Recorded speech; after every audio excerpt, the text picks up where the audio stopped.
കൂട്ടുകാർ വീട്ടിൽ വന്നപ്പോൾ അളിയ ഞങ്ങളിവിടെ വന്നടാ. അളിയനകത്ത് കിടന്ന് ഉറക്കമായിരിക്കും. ആ നിങ്ങളോ? നിങ്ങളോ? ഇവിടെ നിൽക്കരുത്. എടാ പോടാ. എടാ തിരിച്ച് വീട്ടിലോട്ട് പോ. നീ എന്തോടെ ഇങ്ങനെയൊക്കെ പറയുന്നേ? എടാ അച്ഛനമ്മ ഇവിടെ ഉണ്ട്. എടാ ഒന്ന് പോടാ ഇവിടുന്ന്. ഞങ്ങളുടെ വീട്ടിലേക്ക് നീ ഇങ്ങനെ വന്ന് ഞാൻ പറയുവാടാ. എൻ്റെ പൊന്നളിയന്മാർ ഒന്ന് വിടുന്ന്. അവർ വരുന്നുമ്പോ ഒന്ന് പോടാ. എന്തു സ്വഭാവടാ നിൻ്റെ? മക്കളെ ഇന്ന് കാണത്തോണ്ട് ഇന്ന് അങ്ങോട്ട് വിളിക്കാനിരിക്കുമായിരുന്നു. അല്ലമ്മേ ഇവൻ പറഞ്ഞ് കയറണ്ടെന്ന്. മിഥുനി നിനക്കെന്താടാ? നിന്റെ കൂട്ടുകാരോടാന്ന് വീട്ടിൽ നിന്ന് ഇറങ്ങി പോകുന്നു പറയുന്നേ. മാറിക്കട അങ്ങോട്ട്. മക്കളിങ്ങോട്ട് കയറി വാ. എന്തേലും ചെയ്യ്. ഇതാരും മക്കളോ?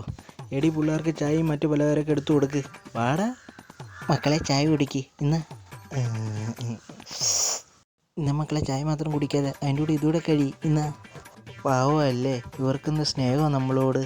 ശരിയാ പാവം. ഇതെന്തോ ടിപ്പറൊക്കെ വരുന്നത്? നമ്മളിങ്ങോട്ടാ മക്കളെ. മക്കളെ എന്നാൽ പെട്ടെന്ന് എല്ലാവരും ഒന്ന് പോയി സാധനമൊക്കെ എടുത്ത് വെക്ക്. എന്തോ പറഞ്ഞ്?